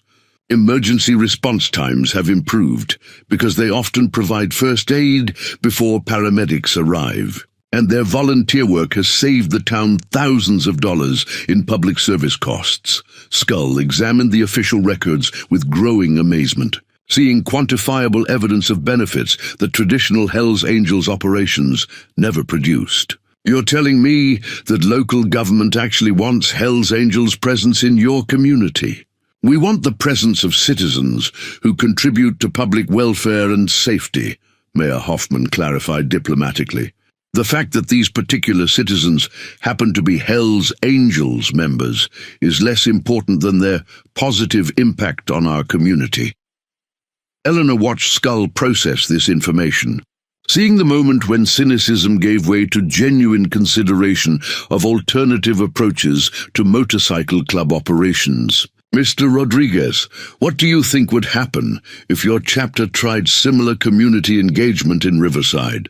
Skull's laugh carried bitter undertones. Riverside's got gang problems, drug trafficking, and a police department that sees us as just another criminal organization.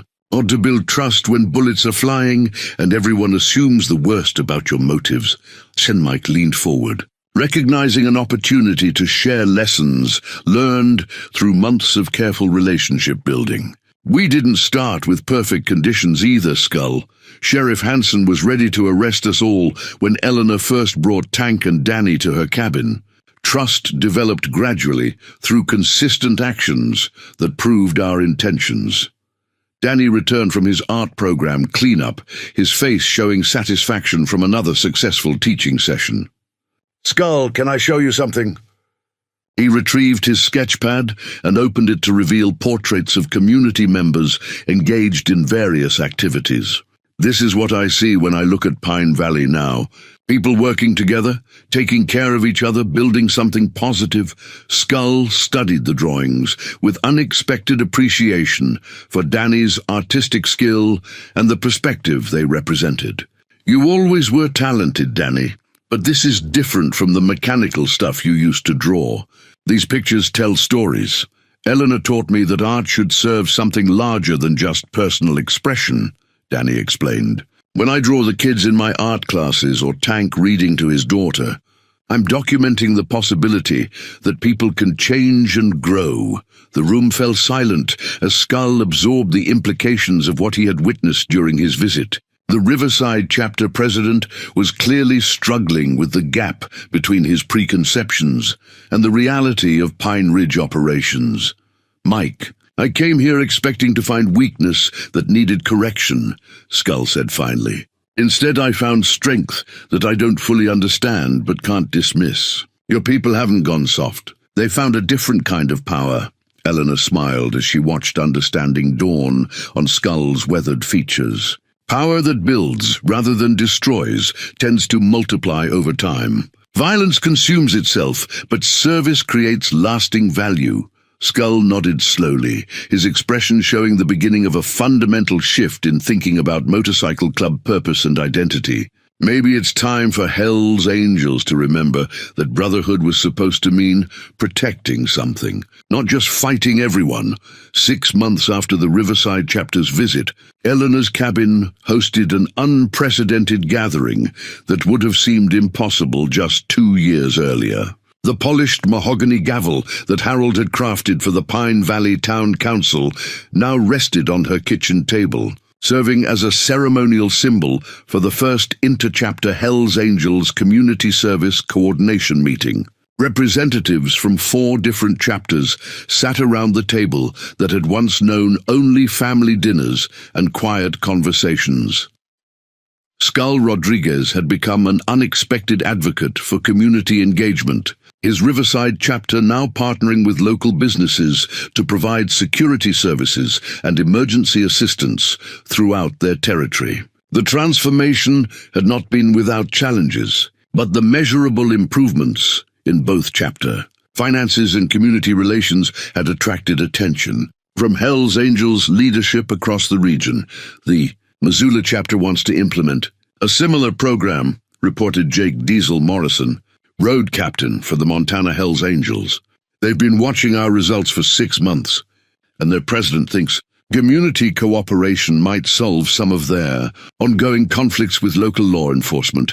Eleanor served coffee and homemade pie while listening to conversations. That would have been unthinkable when she first found Tank and Danny frozen beside their wrecked motorcycles. The men around her table were discussing youth mentorship programs, disaster relief coordination, and collaborative relationships with social service agencies.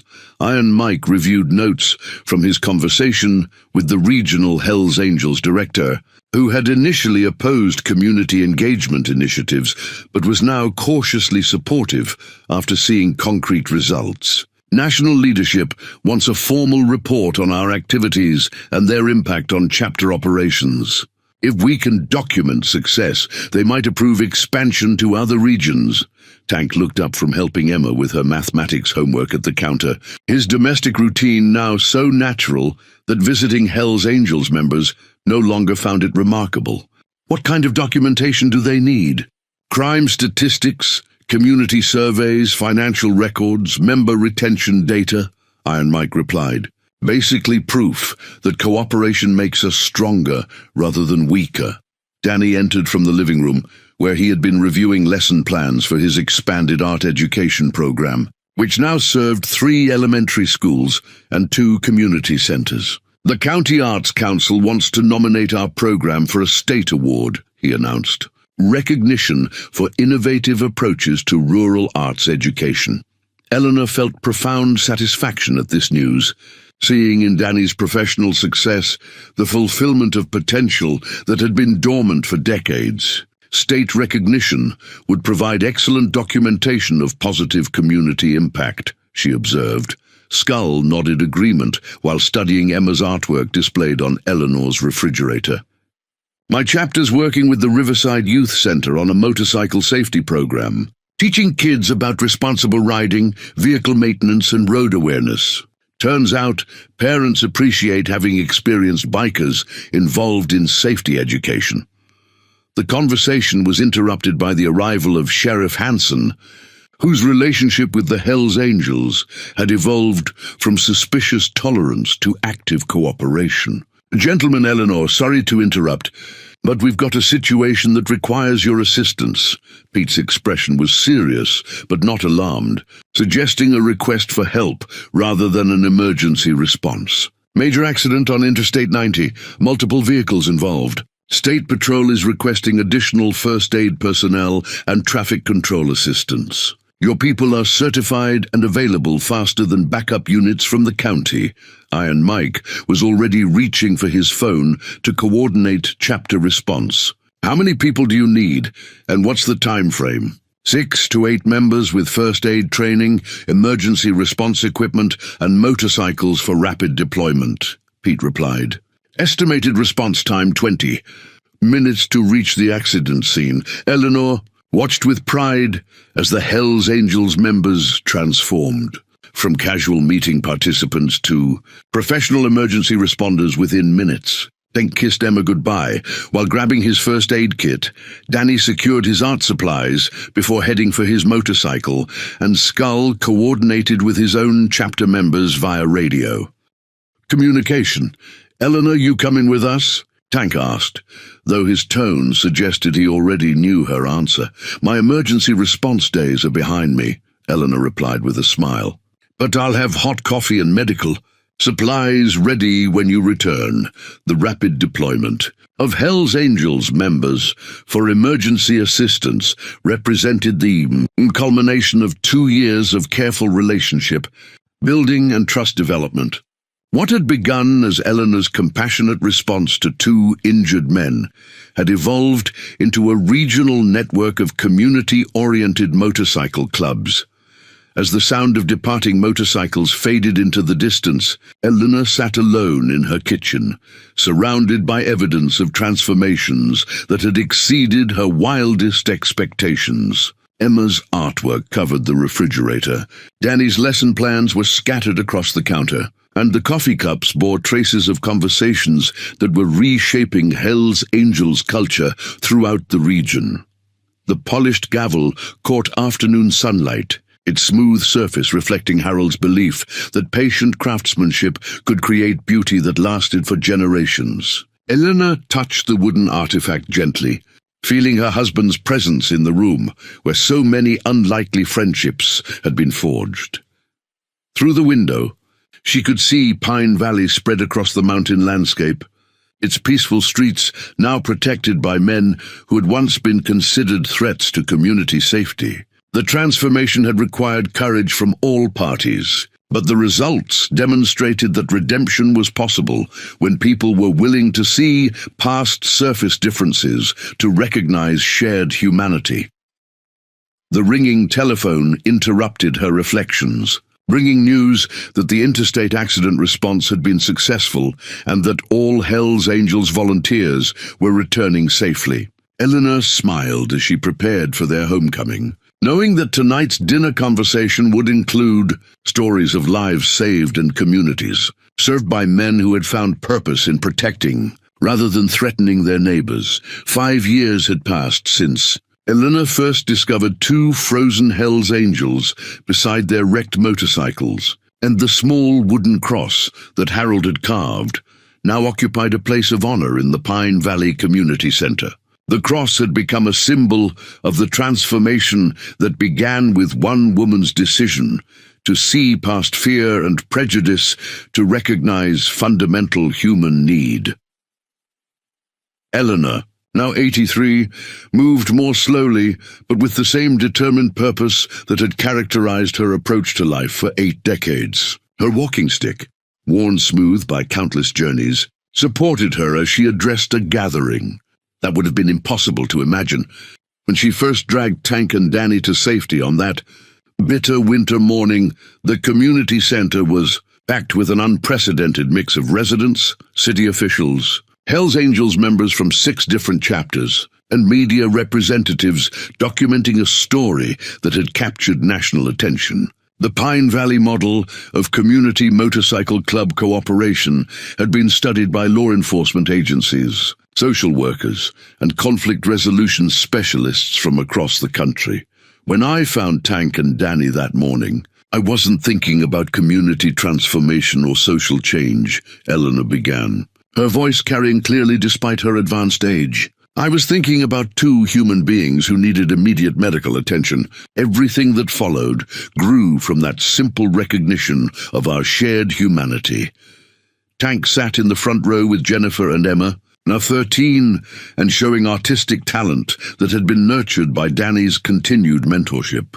Tank's transformation from volatile biker to respected community member and devoted father represented the kind of personal change that skeptics had thought impossible.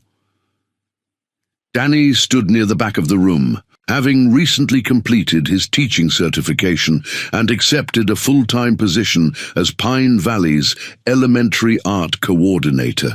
His journey from high school dropout to certified educator demonstrated that potential could emerge at any stage of life when given proper encouragement and opportunity. Iron Mike occupied a seat of honor beside Mayor Hoffman, their partnership having evolved into genuine friendship based on mutual respect and shared commitment to community welfare. The Hells Angels chapter president had become an unofficial advisor to local government on security issues and youth programs. The transformation we've witnessed here challenges fundamental assumptions about the possibility of redemption and the power of unconditional acceptance, observed Dr. Sarah Martinez, a sociologist from the State University who had been documenting the Pine Valley experiment for 3 years. Mrs. Morrison's intervention created ripple effects that extended far beyond the immediate rescue of 2 individuals. Sheriff Hansen nodded agreement as he addressed the assembly. Crime rates in our region have dropped consistently since the Hells Angels began community engagement. Property crime is down 70%, emergency response times have improved significantly, and we've seen measurable increases in community trust and cooperation. Eleanor felt deep satisfaction as she listened to testimonials from people whose lives had been touched by the changes that began in her kitchen. Mrs. Patterson spoke about the memorial garden, that Tank and Danny had helped create for her late husband. Principal Morrison described the dramatic improvement in student achievement since Danny began teaching art classes. Even Mary Henderson, once Eleanor's harshest critic, praised the security and assistance that Hell's Angels members now provided to elderly residents. Emma approached the podium with the poise of a young woman who had grown up, witnessing extraordinary transformations. Mrs. Eleanor taught my dad that being strong means protecting people, not hurting them, she said, her voice clear and confident. She showed all of us that kindness is more powerful than fear. The CTA ceremony concluded with the presentation of a State Community Service Award recognizing Eleanor's contributions to conflict resolution and social healing. Governor Patricia Wilson had traveled from the state capital to personally honor the elderly woman whose compassion had created a model for community cooperation that was being replicated across the region. Eleanor Morrison reminds us that the most profound changes often begin with the simplest acts of human decency, Governor Wilson said as she presented the award. Her willingness to help two strangers in distress has created benefits that will continue for generations. As the formal ceremony ended and the crowd began to disperse, Eleanor found herself surrounded by Hell's Angels members from multiple chapters, each wanting to thank her personally for the changes she had inspired in their lives and communities. Young men who had joined the organization seeking brotherhood and belonging now found purpose in service and protection rather than violence and intimidation. Iron Mike was the last to approach, his weathered face showing emotion that he rarely allowed others to see. Eleanor, I don't have words for what you've given us. You took men that society had written off and helped us remember what we were supposed to be, protecting. Eleanor accepted his embrace with the grace that had characterized her response to every challenge and opportunity over the past 5 years. You were never broken, Mike. You just needed someone to remind you of your own capacity for good. The wooden cross caught the last rays of afternoon sunlight as Eleanor prepared to return to her mountain cabin, where the cycle of compassion and transformation continued daily. Tomorrow would bring new visitors seeking medical care, guidance, or simply the acceptance that had become her signature gift to a world that often seemed short on both kindness and hope. As Tank helped her into his truck for the ride home, Eleanor reflected on the unexpected journey that had begun with 2 frozen men and a decision to act on fundamental human decency. The legacy would continue long after she was gone, carried forward by people who had learned that strength could heal as well as harm.